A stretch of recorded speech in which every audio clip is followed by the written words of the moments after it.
அண்ணாமலையிலிருந்து அமித்ஷா வரைக்கும் என்ன சார் கூட்டணியில் இருக்கணுமா இல்லை போயிடணுமா? திரும்பவும் சொல்கிறேன், உங்களுக்கு வந்து ஆட்சிக்கும் அரசுக்கும் வித்தியாசம் தெரியும். ஏன்னா கம்யூனிஸ்டுக்கோ காங்கிரஸுக்கோ ஒரு அமைச்சரவை பதவி கூட கொடுக்க மாட்டாங்க.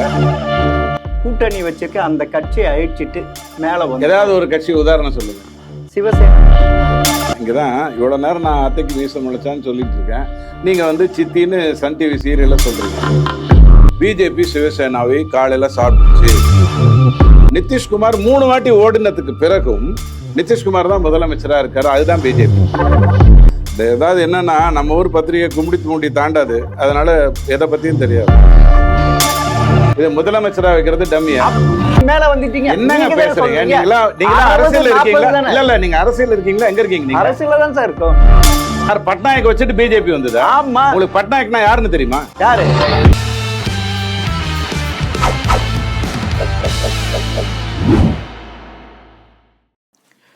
ஜிம் டிவி நேயர்களுக்கு வணக்கம். அரசியல் ஆடுகள பகுதியில் துக்ளக் வாசகர் ரவியை சந்திப்பு வாருங்கள். வணக்கம் சார்.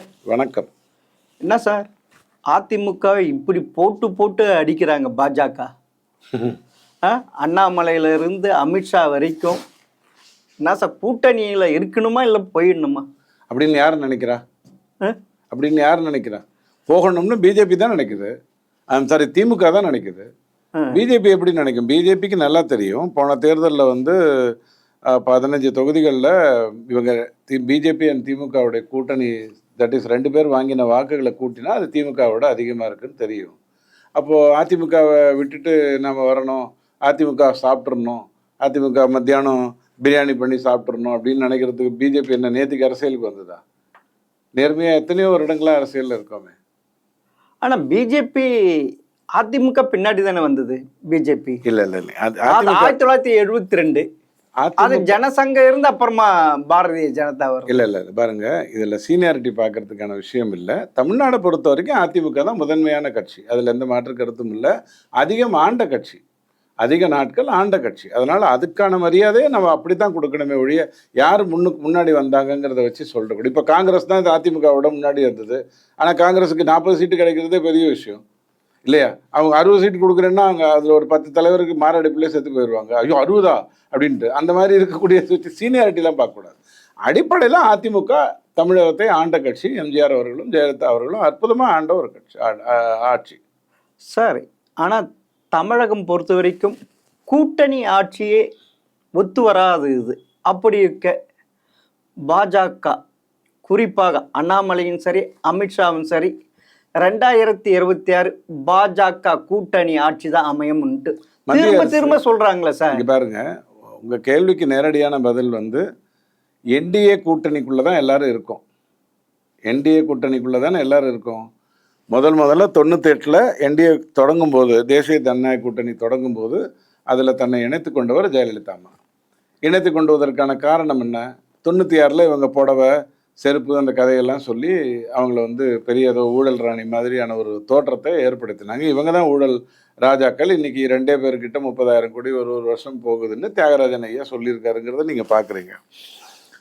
அப்போ 98 முதல்ல தேசிய ஜனநாயக கூட்டணி தொடங்கப்பட்ட போதே போனவங்க ஜெயலலிதா அம்மா. அப்புறம் சுப்பிரமணிய சாமி பேச்சை கேட்டு சசிகலா பண்ண ஏதோ ஒரு உருட்டலில் சோனியா காந்திக்கு வாக்கு போடுறேன், வாஜ்பாயோடைய ஆட்சியை கலைக்கிறேன்ட்டு இறங்க, அந்த கேப்பில் வந்த பெருசாலி தான் திமுக. இப்போ கேள்வி என்ன அப்படின்னு சொன்னால், தமிழகத்தில் அமித்ஷாவை பொறுத்த வரைக்கும், தமிழகம்னு இல்லை, மணிப்பூரில் கேட்டிங்கனாலும் சரி, மத்திய பிரதேசில் கேட்டிங்கனாலும் சரி, ஹரியானாவில் கேட்டிங்கனாலும் சரி, என்டிஏ கூட்டணி ஆட்சி நடக்குதுன்னு தான் சொல்லுவார். ஆனால் இது வரைக்கும் பார்த்தீங்கன்னா அதிமுக தலைமையில் தானே கூட்டணி இன்னைக்கு அப்படி தானே. இப்ப வந்து தேசிய ஜனநாயக கூட்டணின்னு சொல்றீங்களே, அப்பனா எப்படி? பாருங்க, என்னைக்குமே தேசிய ஜனநாயக கூட்டணி தான் பிஜேபி தன்னை சொல்லிக்கொள்ளும். அதிமுக தன்னை அதிமுக தலைமையில் தேசிய பிஜேபி இருக்கிறதுங்கிறதுல இருந்து தப்பே கிடையாது. ஏன்னா அவங்களுக்கு தான் இங்க கெத்து இருக்குங்கிறதுல எந்த மாற்று கருத்தும் யாருக்கும் கிடையாது. அதுல ஒன்றும் பெரிய விஷயம் இல்லை. நல்லா புரிஞ்சுக்கோங்க. இப்போ காங்கிரஸுங்கிறது தென்னகத்தில் வந்து கேரளாவில் தொடர்ந்து வெற்றி பெற்று வருது, கர்நாடகாவில் ஆட்சியில் இருக்குது, தெலுங்கானாவில் ஆட்சியில் இருக்குது, ஆந்திராவில் வேணால் கொஞ்சம் 5 பைசாக்கு பிரயோஜனம் இல்லாமல் இருக்குது, தமிழ்நாட்டில் வந்து ஒரு சேவகனாக ஸ்லேவா ஒரு அடியாள் மாதிரி இங்கே இருந்துக்கிட்டு இருக்கு. ஐயா ஏதாவதுன்னா அவர் சொல்லுங்க ஐயா நாங்கள் செஞ்சு கொடுக்குறேங்கிற மாதிரி இருந்துக்கிட்டு இருக்கு. தேசிய கட்சிக்குன்னு ஒரு மரியாதை இருக்கா இல்லையா? அந்த மரியாதையை வந்து யாராக இருந்தாலும் கொடுப்பாங்க. இப்போ ஆந்திராவில் போனாலும் அவர் தேசிய ஜனநாயக கூட்டணி தான் நடக்குதுன்னு சொல்லுவார். தெலுங்கானாவில் நாளைக்கு ஜெயிச்சா தேசிய ஜனநாயக, இந்தியா பூரா தேசிய ஜனநாயக கூட்டணி தான் சொல்லுவாங்க. அதில் ஒன்றும் தப்பே கிடையாது. ஆனா ஃபர்ஸ்ட் கூட்டணி அறிவிக்கும் போது அமித்ஷா என்ன சொன்னாரு? அதிமுக தலைமையிலான சொல்லியிருக்காரு. ஆமா, தலைமையிலான தேசிய ஜனநாயக கூட்டணி தானே. இப்ப வந்து அதிமுக பேக்ல போட்டு தேசிய ஜனநாயகம் போடுறீங்களா? அப்ப நீங்க கேள்வியை கரெக்டா படிக்கலன்னு நினைக்கிறேன். அந்த கேள்வி என்ன கேட்டிருந்தாங்கன்னா, யார் முதலமைச்சராக இருப்பாங்கன்னு கேட்டிருக்காங்க. அதிமுகவில் இருந்து தான் முதலமைச்சராக இருப்பேன்னு பதில் சொல்லியிருக்காரு. வேற என்ன இருக்கு அதுல? எங்கேயுமே தப்பு வரல. இல்ல, நான் ஏப்ரல் 10 சொல்றேன். எடப்பாடி தலைமையிலான அதிமுகவோடு தேசிய ஜனநாயக கூட்டணி. ஏப்ரல் 10 மட்டும் இல்லைங்க, ஏப்ரல் 10 மட்டும் இல்லைங்க, 2021 சரி, 2000 இதுலேயும் அதுக்கு முன்னாடி இருக்கக்கூடிய இதுலேயும் சரி, பிஜேபி கண்டிப்பா அதிமுக தலைமையிலான கூட்டணின்னு தான் சொல்லணும். ஏன்னா அதிக சீட்டு யார் நிக்க போறா? சார் கூட்டணி ரைட்டு. ஆனா நீங்க இப்ப என்ன தெரியுமா சொல்றீங்க? 2026 தேசிய ஜனநாயக கூட்டணி ஆட்சின்றீங்களே. திரும்பவும் சொல்றேன், உங்களுக்கு வந்து ஆட்சிக்கும் அரசுக்கும் வித்தியாசம் தெரியணும். ஆட்சி வேற, அரசு வேற. இப்போ யாரோட என்ன கூட்டணி ஆட்சி நடந்துட்டு இருக்கு? இங்க ஜனநாயக முற்போக்கு கூட்டணி அப்படித்தானே நடக்குது இங்க தமிழ்நாட்டுல. அதுல கம்யூனிஸ்ட் இருக்காங்க, காங்கிரஸ் இருக்காங்க, எல்லாரும். யாரும் இந்திய கூட்டணின்னு சொல்றது இல்ல, திமுக கூட்டணி தானே சொல்றாங்க. கேள்வியை கரெக்டா புரிஞ்சுக்கோங்க. நான் சொல்றது கரெக்டா தானே. திமுக கூட்டணிக்கு பேர் என்ன? இந்தி கூட்டணிங்கிறத விட்டுருங்க, அது வந்து இந்தியா பூரா இருக்கிறது. கலைஞர் ஐயா வச்ச பேர் என்ன? ஜனநாயக முற்போக்கு கூட்டணி. இங்க ஜனநாயக முற்போக்கு கூட்டணி ஆட்சி தான் நடக்குது. ஆனால் கழக அரசு நடக்குதுன்னு சொல்லுவாங்க. ஏன்னா கம்யூனிஸ்டுக்கோ காங்கிரஸுக்கோ ஒரு அமைச்சரவை பதவி கூட கொடுக்க மாட்டாங்க. இந்த கொசு விரட்டும் அமைச்சர், முள்ளமன்றியை காக்கும் அமைச்சர், அந்த மாதிரி பதவி கூட கொடுக்க மாட்டாங்க. கேவலப்படுத்துவாங்க. பல்லக்கு தூக்கிகளாக தான் இவங்க வச்சுட்டு இருக்காங்க. அதை விட்டுருங்க. இந்தியா பூராகவே எந்த மாநிலத்துக்கு போனாலும் அந்த தேசிய ஜனநாயக கூட்டணி ஆட்சி நடக்குதுங்கிறதும் அரசும் அதிமுக அரசு. இப்போ நாளைக்கு ஜெயிக்கிற 2026 ஜெயிக்க போறாங்க இல்லையா, அதிமுக அரசுன்னு தான் வரும். அதில் ஒன்றும் மாற்று கருத்து இல்லை. அதுவும் அதாவது உங்ககிட்ட வேற கேள்வி இல்லையா? இல்லை, தேசிய ஜனநாயக கூட்டணிங்கிறது வந்து இந்தியா பூரா இருக்கிற ஒண்ணு. அதிமுக தலைமையிலான கூட்டணின்னு தெளிவா சொல்லியிருக்காரு. அடுத்த பத்திரிகையில கேள்வி கேட்கும்போது யார் முதலமைச்சராக வருவாங்கன்னு கேட்டும்போது அதிமுகவில் இருந்து தான் வருவாங்கன்னு சொல்லியிருக்காரு. இதை கூட புரிஞ்சு கொள்ள தெரியாதா சார்? இன்னொன்னு சொல்றாங்க, பாஜக எப்படியோ மாநில அரசு கூட்டணி வச்சிருக்க அந்த கட்சியை அழிச்சிட்டு மேல வந்து ஏதாவது ஒரு கட்சி உதாரணம் சொல்லுங்க. சிவசேனா. ஒரு நிமிஷம், சிவசேனாவை பத்தி உங்க நேயர்களுக்கு முதல்ல புரியட்டும். பால் தாக்கரே இருக்கிற வரைக்கும் சிவசேனா என்ன சொல்லுதோ அதை தான் மற்றவங்க எல்லாரும் கேட்பாங்க.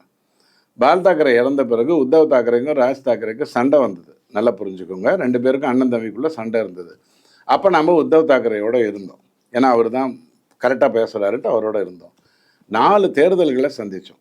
பால் தாக்கரே இறந்த பிறகு 4 தேர்தலை சந்தித்தோம். 4 தேர்தல்லையும் பிஜேபி தான் அதிக சீட்டு வெற்றி பெற்றது. ஆமா, இப்ப சமயத்தில் நடந்த 4 தேர்தல்லையுமே அதிக சீட் வெற்றி பெற்றது பிஜேபி. அதாவது நான் 200ல் போட்டி போட்டுட்டு 40 சீட்டில் வெற்றி பெறுறேன், நீங்க 40ல் போட்டி போட்டு 30ல் வெற்றி பெறுறீங்கன்னா நான் தான் உயர்வுன்னு சொல்ற பைத்தியக்காரன் இல்லை. 200 தொகுதிகளில் நின்றா 150 வெற்றி பெற்றா அது வந்து 90% வெற்றி. புரிஞ்சுதுங்களா? 50ல் 40 வெற்றி பெற்றா 80% வெற்றி. அப்படிதான் நம்ம புரிஞ்சு கொள்ளணும்.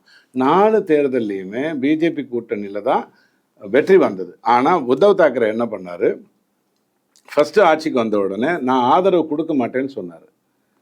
ஆதரவு கொடுக்க மாட்டேன், ஜெயிச்ச பிறகு கொடுக்க மாட்டேன்னு சொன்னார். அப்போ மறைமுகமா சரத்பவாருடைய ஆட்சி ஆதரவோட அந்த ஆட்சி நடந்தது. அதுக்கு அடுத்த தேர்தலையும் திருப்பி கூட்டணிக்குள்ள வந்தார். பிஜேபி தான் அதிக சீட் வெற்றி பெற்றது. சிவசேனாவுடைய வரலாற்றில் 40% தான் அது வெற்றி பெறும்.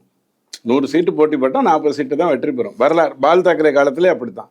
2வது முறை வெற்றி பெற்ற போது கூட இவர் என்ன பண்ணார்? உத்தவ் தாக்கரே இவர் சரத்பவாரையும் காங்கிரஸையும் வச்சுட்டு ஒரு ஆட்சியை அமைச்சிட்டு பிஜேபியை அனுப்பிச்சி விட்டார்.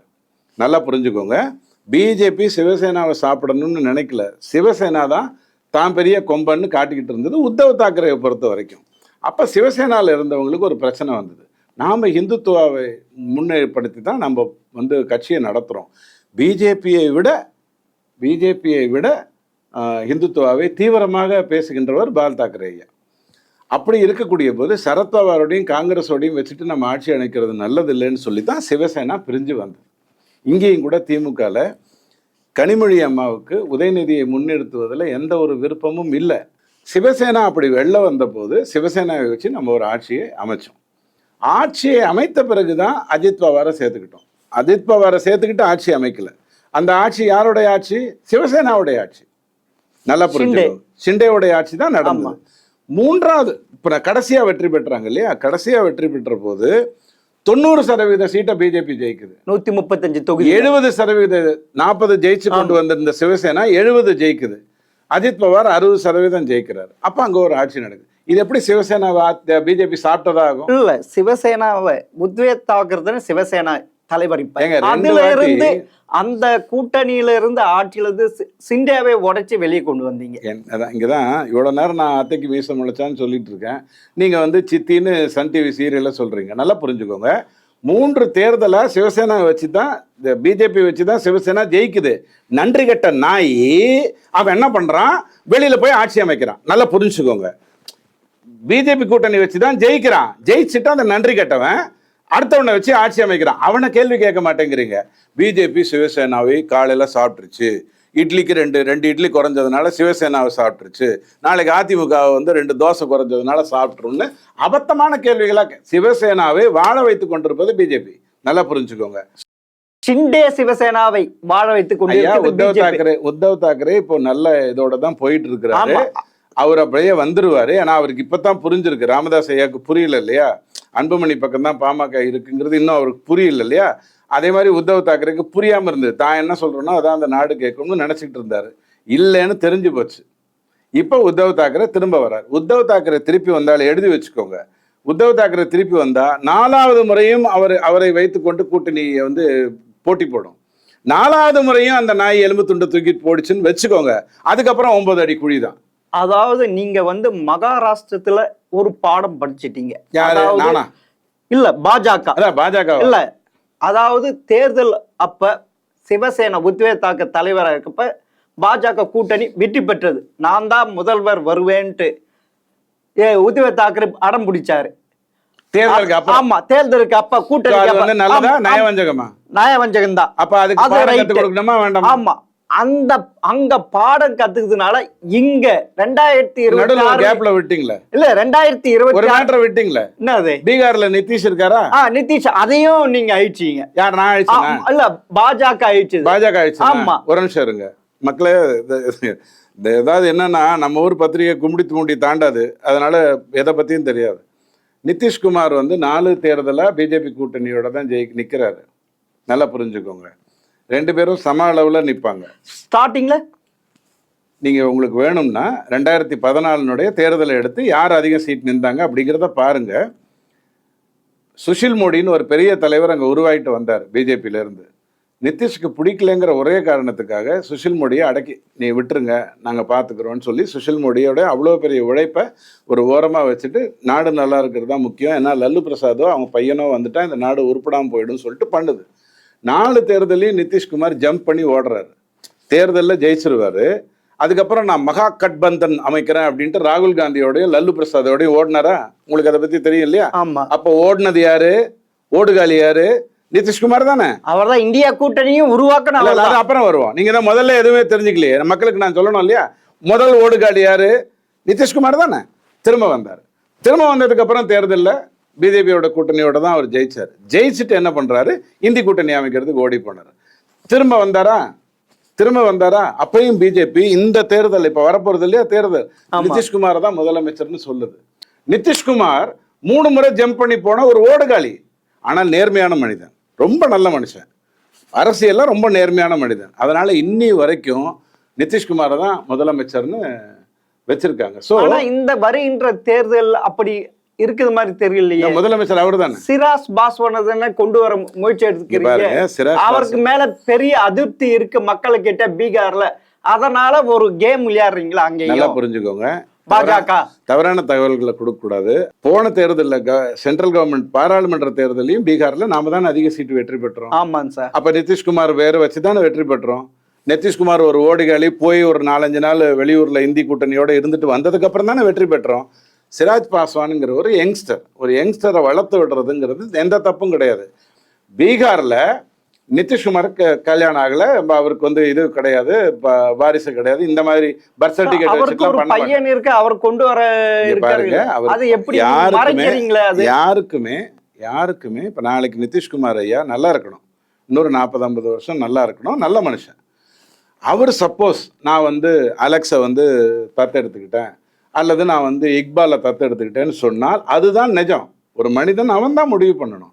நிதிஷ்குமார் 3 வாட்டி ஓடினதுக்கு பிறகும் நிதிஷ்குமார் தான் முதலமைச்சராக இருக்காரு, அதுதான் பிஜேபி. இப்போ 3வது இடத்துக்கு வாங்க. நீங்கள் ஒரு முதல்ல உங்களுக்கு எடப்பாடி நல்ல கருத்துக்கள் எல்லாம் சொல்லணும் இல்லையா? ஜெம்டிபி வாழ வேற ஏதாவது ஒரு மாநிலம் சொல்லுங்க. ஒரிசா. ஒடிசால பட்நாயக்குங்கிறவர் ரொம்ப வருடமா ஆட்சி செய்யறாரா? ஆமா. அவங்க அப்பா அவ்வளோ அருமையா ஆட்சி செய்தவரா? அவரும் அருமையா தான் ஆட்சி செய்யறாரு. அவங்க அப்பாவும் அருமையா ஆட்சி செய்தாரு, அவரும் நல்லா ஆட்சி செய்தாரா? 2024 கூட்டணிக்கு கேட்டோமா? ஆமா. கூட்டணியில வந்திருந்தா அவர் தான் முதலமைச்சர்ன்றதுல தெளிவா இருந்திருப்போமா? ஆமா. கூட்டணியை உடைச்சுக்கிட்டது யாரு? நம்ம சாவி திருடன் தமிழன் பேச கேட்டுட்டு அவன் தமிழன், பாண்டியன். மொத்த தமிழன் இல்லை, மொத்த தமிழன் பேசுற அளவுக்கு எவனுக்கும் உரிமை கிடையாது. அந்த சாவி திருடன் பேச்ச கேட்டு அவர் வந்து தானே நிக்கிறேன்னு வந்தாரா? தோத்து போயிட்டாரா? ஆனால் அவரை அழைத்து தானே அந்த விழாவே நடந்தது. ஐயா நல்லா புரிஞ்சுக்கோங்க, பிஜேபி பற்றி புரிந்து கொள்ள வேண்டும்னா நேர்மையா புரிஞ்சுக்கோங்க. ஒரு மாநிலம் நல்லா நடந்துட்டு இருக்குன்னா அந்த ஆள் யாரோ அவரை மதித்து தான் அந்த வேலையை செய்யும். கூட்டணிக்கு நம்ம கேட்டோம், அவர் தான் ஒத்து வரல. நாங்கள் ஒன்றும் நான் 200 சீட்டில் நிற்கிறேன், நீ ஒரு 34 சீட்டில் போனா போது நின்றுக்கன்னு கேட்கல. பாராளுமன்றத்துக்கு கேட்டோம், நல்லா புரிஞ்சுக்கோங்க. கூடவே சட்டசபை நடக்கக்கூடிய ஒரு மாநிலம் அது. ஸோ இங்கே எம்ஜிஆர் ஐயா ஒரு ஃபார்முலா கொடுத்தாருல்ல, அதில் 80-20, இதில் 20-80ன்னு, அந்த மாதிரி அங்கே 60-40 தான் கேட்டாங்க. அதுக்கே அவர் ஒத்து வரல. அதனாலதான் அங்க இருந்து அப்படியே தமிழகத்துக்கு வரும். இப்ப இந்த 3 புரிஞ்சுச்சா இல்லையா? புரிஞ்சுது. ஆனா மக்களே ஒரே அறிவாலயத்துக்கு பதில் சொல்லாட்டி கூட நம்ம நண்பருக்கு பதில் சொல்லுவோம். சோ சிவசேனா விஷயத்துல பிஜேபி எந்த தப்பும் பண்ணலையா? அங்க நீங்க பாடம் கத்துக்கிட்டதுனால்தான் இப்பயே தேர்தலுக்கு முன்னாடியே கூட்டணி ஆட்சின்ட்டு கொண்டு வரீங்களா? ஐயா, அந்த சீன் முடிஞ்சதுக்கு அப்புறம் கவுண்டமணி காமெடி முடிஞ்சு இவனோட இப்பயே ஜூடோ ரத்னத்தோட ஒரு சண்ட் முடிஞ்சு அதுக்கப்புறம் நம்ம வந்துட்டு திருப்பி நீங்க அங்கேயே போறீங்களே. சிவசேனா 3 முறை உத்தவ் தாக்கரே கூட்டணியிலிருந்து ஜெயிச்சுட்டு ஓடி போனதற்கு பிறகும் அவருக்கான மரியாதை அங்கே கொடுத்துக்கிட்டு இருக்கோம், அந்த கட்சிக்கு மரியாதை கொடுத்துட்டு இருக்கோம். இப்போதானே நான் சொன்னேன். அடுத்தது நீங்கள் எங்கே வந்தீங்க? பீகாருக்கு வந்தீங்க. நிதிஷ்குமார் விஷயத்தில் 3 முறை ஒரு ஓடுகாலியாக அவர் நடந்த பிறகும் அவரும் டம்மி ஆக்கிட்டீங்க. இது முதலமைச்சரா வைக்கிறது டம்மியா? அப்படி கிடையாது, அவருடைய கட்சியை டம்மி ஆக்கிட்டீங்க. உண்மையிலே நீங்களாம் வந்து இந்தியாங்கிறது ஒரு நாடுன்னு நினைச்சிட்டு பேசுறீங்களா, இல்ல அதெல்லாம் தனித்தனி ஓடம் நினைச்சு பேசுறீங்களா? பீகார் எவ்வளவு பெரிய மாநிலம் தெரியுமா? தெரியும் சார். அப்ப அவரை டம்மி ஆக்கிட்டு அவரே முதலமைச்சர் ஆக்குவோமா? அவருக்கு எத்தனை சீட்டு தெரியுமா? வருங்காலத்தில் அங்க தனித்து ஆட்சி அமைக்கணும்ட்டு நீங்க போடுற கணக்கு இப்ப அதே மாதிரிதான் வருங்காலம் எங்க வந்தது? எது இப்ப 2024 என்ன ஆச்சு? ஒரிசால என்ன நடந்தது? ஒடிசால கூட்டணிக்கு போனா அவர் ஒத்துக்கலாம். அவர் அந்த கட்சியை நீங்க டம்மி ஆக்கிட்டு நீங்க மேல வந்துட்டீங்க. என்னங்க பேசுறீங்க? நீங்களா அரசியல் இருக்கீங்களா? இல்ல நீங்க அரசியல் இருக்கீங்களா? எங்க இருக்கீங்க நீங்க? அரசியல்ல தான் சார் இருக்கோம். தேர்தலை கூட்டணியோட தானே சந்திக்கிறேன்னு சொன்னோம். 60-40 40-60 தானே பேசுறோம். இருந்தோம். தோத்து போயிட்டாரு. நீங்க அப்படிதானே இருந்தீங்க. அவரை வச்சு தானே ஒரிசால வந்தீங்க. நீங்க என்ன சொல்ல வரீங்க? யார் பட்நாயக் வச்சுட்டு பிஜேபி வந்ததா? ஆமா. உங்களுக்கு பட்நாயக்னா யாருன்னு தெரியுமா? யாரு? நவீன் பட்நாயக்னா யாருன்னு தெரியுமா? இந்த தேசத்துக்கு அவர் என்ன பண்ணாருன்னு ஏதாவது தெரியுமா சார்? அவரு பிஜு பட்நாயக்னா யாருன்னு தெரியுமா? தெரியும் சார். பிஜு பட்நாயக் இந்த தேசத்துக்கு என்ன பண்ணாருன்னு சொல்லுங்க. இல்ல சார், அமைவதற்கு காரணமா இருந்த ஒரு முக்கியமான பில்லர் சார் அவரு பிஜு பட்நாயக். அது யாராலும் மறுக்க முடியாது சார். ஒருங்கிணைந்து அந்த கூட்டணியை ஒருங்கிணைந்து ஜனதா ஆட்சி முதல் கூட்டணி ஆட்சி கொண்டு வந்தவர் காங்கிரஸ். பேச போறீங்க நீங்க சொல்லுங்க. இப்ப ஜனசங்ல இருந்து பிஜேபி வந்ததா, ஜனதால இருந்து பிஜேபி வந்ததா? என்ன சார்? ஜனசங்கத்துல இருந்து பிஜேபி வந்து. ஜனதா தள் தலைவர் யார் தெரியுமா? யார் சார்? நம்ம தேவேகவுடா தான். உங்களுக்கு தெரியுமா? ஆமா சார். நீங்க பேசிட்டு இருக்கிற ஜனதா தளனுடைய தலைவர் தேவேகவுடா.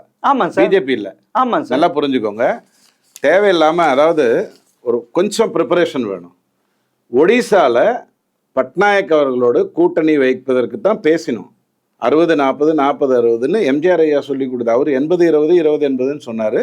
ஏன்னா அவருக்கு எப்போதுமே ஒரு அடக்கம் உண்டு, தேசியம்னா பெருசு அப்படிங்கிற எண்ணம் எம்ஜிஆருக்கு உண்டு. 60-40-40ன்னா அவர் வராதனால அவர் தோத்து போனார். இல்லைன்னா அவருக்கு இங்க பிஜேபிக்கும் பட்நாயக் ஐயாவுடைய கட்சிக்கும் 3வது ஆள் வந்து எங்கேயோ இருக்கான். காங்கிரஸ் வந்து தெருக்கோடியில் இருக்கான். 1-2க்கும் ஒன்று நீங்க பிஜேபி பட்நாயக்னு வச்சுக்கோங்க. பட்நாயக் 1, பிஜேபி 2ன்னு வச்சுக்கோங்க. 3வது எங்கேயோ இருக்கான்.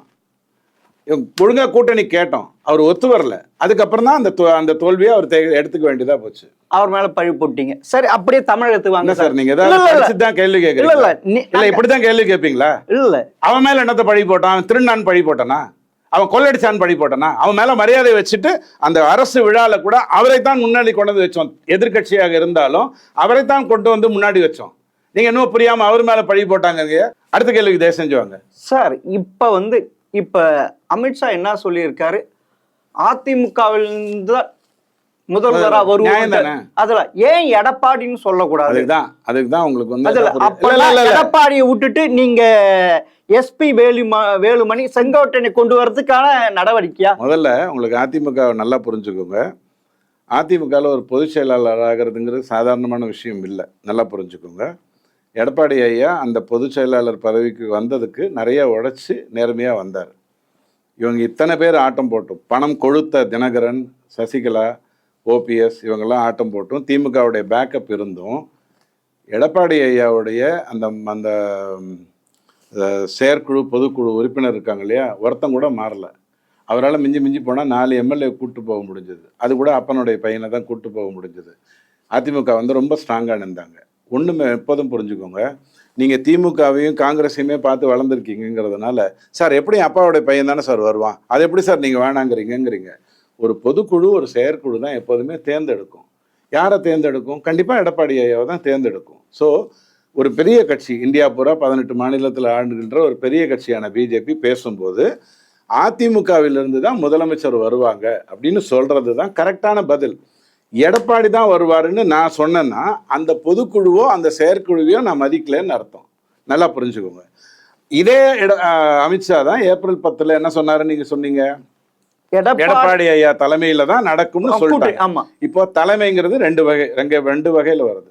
ஒரு பொதுச் செயலாளருங்கிறது அதிமுக ரொம்ப முக்கியமான பகுதி. அதாவது எம்ஜிஆர் அவர்கள் வந்து அந்த பொதுச் செயலாளர் பதவிக்கு அவ்வளவு பெரிய முக்கியத்துவம் கொடுத்தாரு. ஜெயலலிதாக்கு முன்னாடி அங்க இருந்த பொதுச் செயலாளர் பத்தி எல்லாம் உங்களுக்கு தெரியாது. பாவு சண்முகம் பற்றி இருந்தாரு. ஆமா, தெரிஞ்சிருக்கிறதுக்கு அவங்களாம் கூட பொதுச் செயலாளர். அந்த பொதுச் செயலாளரை மாற்றத்துக்கு ஏகப்பட்ட ப்ரொசீஜர் இருக்கு. சசிகலா மாதிரி காசு வச்சுட்டு இருக்கிறவங்க வேணா குறுக்கு வழியில போய் ஒரு 3000 பேர். எடப்பாடி ஐயா அதிமுகவின் மிகப்பெரிய பதவியில் இருக்கிற சேஃபான ஒரு பதவியில் இருக்கக்கூடிய, அதாவது பாதுகாப்பான ஒரு பதவி.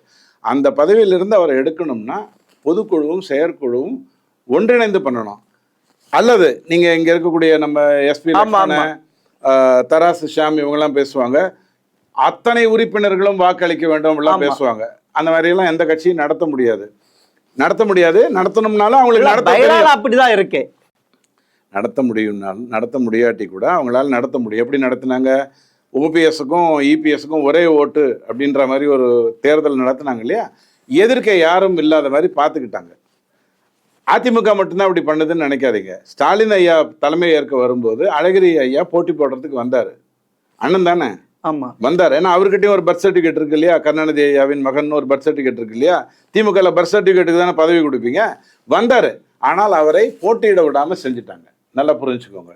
பட் அதிமுக அப்படி கிடையாது. யார் வேண்டுமானாலும் அங்க பெரிய பதவிக்கு வரலாம்.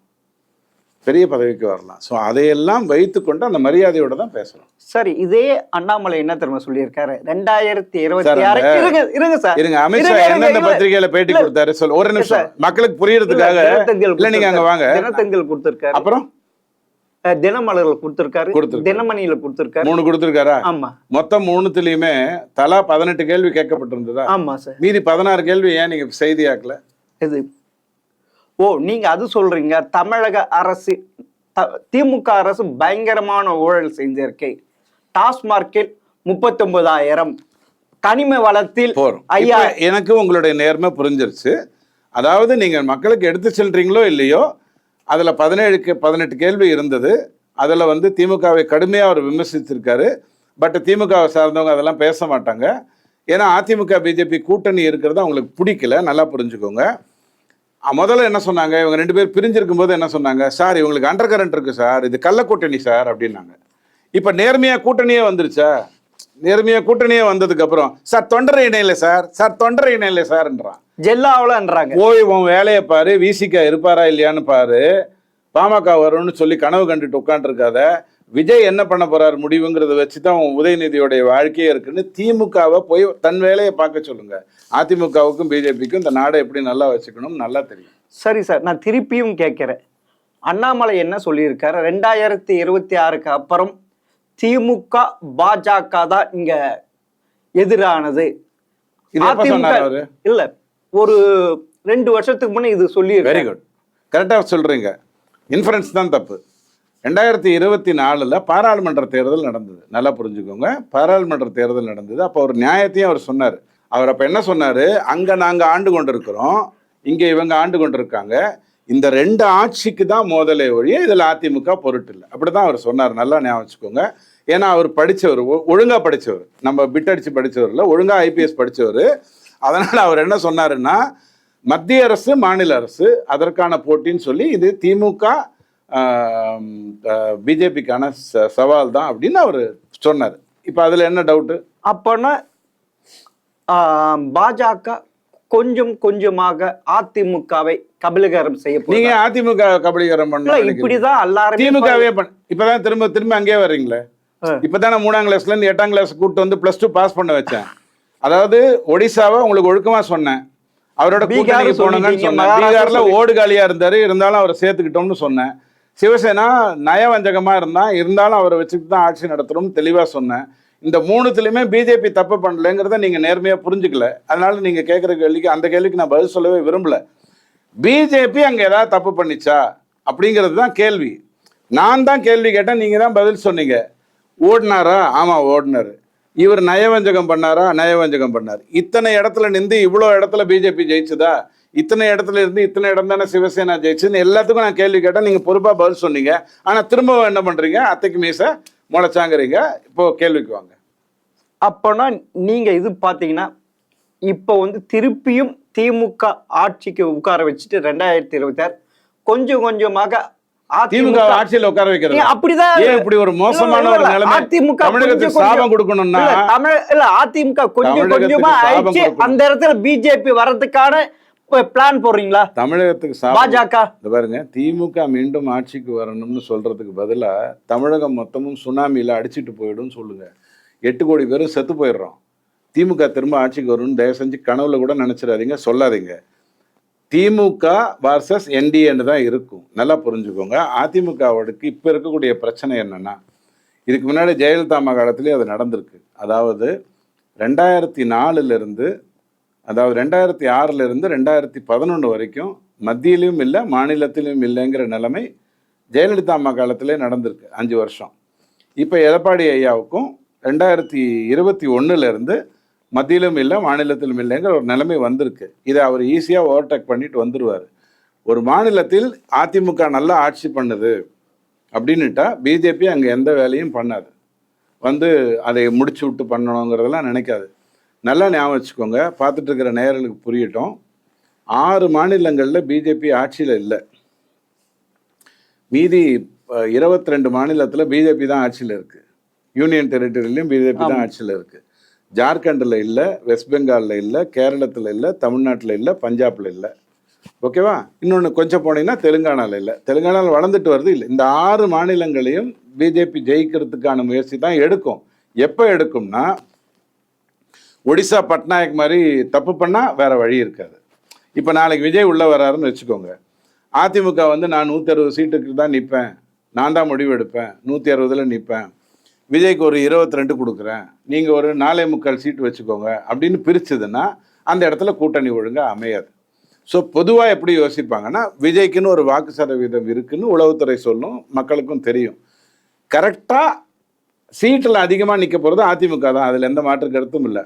ஆனால் வித்தியாசம் பயங்கரமாக இருக்கும்னு நினைக்காதீங்க. 2006 எப்படி கருணாநிதி ஐயா 128 சீட்டில் போட்டு 90ல் ஜெயிச்சு தான் பெரிய ஆட்சி அமைக்கிறேன்னு சொன்னாரோ, 128 அவர் வின் பண்ணதே 90 தான், 38 ஊற்றி முடிச்சு, அதாவது 3ல் 1 ஊற்றி முடிச்சு, அவ்வளோ பெரிய கூட்டணி அமைச்சு. ஆனால் மற்றவங்கலாம் ஜெயிச்சாங்க.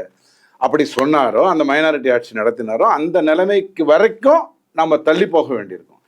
திமுகவை ஜெயிப்பது ஒரு பெரிய விஷயமே கிடையாது. 4 பேரை உள்ள தள்ளினா ஜெயிச்சுட்டு போயிட்டே இருக்கலாம். ஆனால் 23,400 கோடி செலவு பண்ண போகிறாங்க. ஒரு தொகுதிக்கும் 100 கோடி ரூபாய் செலவு பண்ண போகிறாங்க.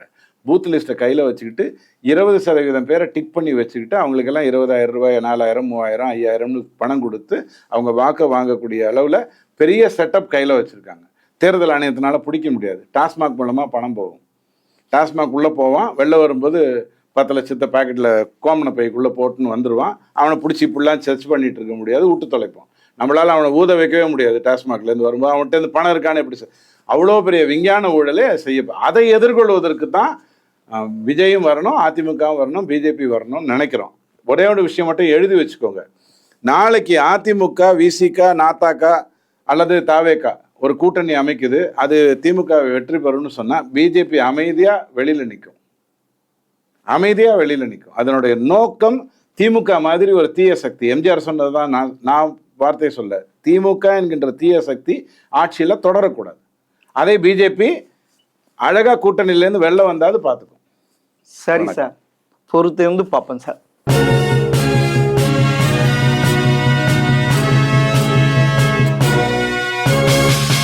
உடனுக்குடன் அப்டேட் தெரிந்து கொள்ள ஜெம் டிவி தமிழ் ஆப்பை இன்ஸ்டால் செய்யவும்.